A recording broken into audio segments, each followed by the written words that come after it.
I didn't grow up with money. We weren't rich by any means.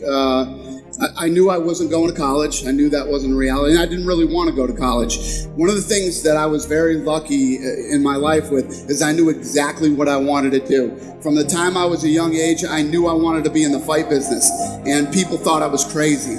Because when you look at at the time when I grew up, I just turned 49 years old. When I was growing up, Don King, Bob Arum, these guys were the big promoters in the fight game, and everybody was set in their ways. They didn't think that the fight business could change. Yeah. And I believed it could. I had a lot of ideas, and I believed I could change the business. And I worked in Boston at a place called the Boston Harbor Hotel. What's up, Boston? You know the Boston Harbor Hotel? I was a bellman in there. I was 19 years old. I made good money.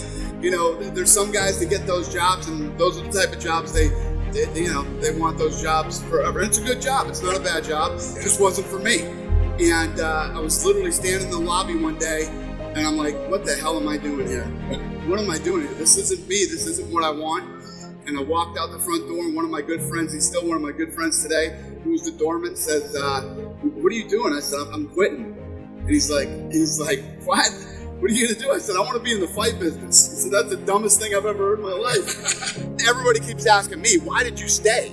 When you make that kind of money, there's always this thing about, fuck you money. Everybody knows that term. Oh, man, I'm going to tell the boss to kiss my ass if I ever get that lottery or I hit this or hit that. Problem is you're the boss. But you're in the wrong job. If you're looking for fuck you money, you're in the wrong place already. You already know you're not in the right place. Okay? Because there's no such thing. I just made more money than I ever dreamed I would make. I don't want to leave. What am I going to do? Where am I going to go? Listen, I've been on trips and stuff. I can't stand 3-day weekends. I hate 3-day weekends, man. I'm like, man, I want Monday to come again. That's how much I love what I do, right? If that's not your mentality every weekend when you're at home, like you're dreading Monday, man, stop. Stop and get another job because you're in the wrong place. That's not healthy for you. So I keep veering off here and going all over the place. No, you're perfect. So I made all this money, but Ari gave me my ownership to stay, so I stayed. And now we just did a deal with ESPN for $1.5 billion. 5 years. For 5 years. Now the company's worth $7 billion. We sold the company, and then everybody, it's always surrounded by anything you do positive in your life and anything that's huge, it will immediately be surrounded by negativity, right? Immediately. Get ready for it, because no matter how successful you become, one thing never goes away. Negativity.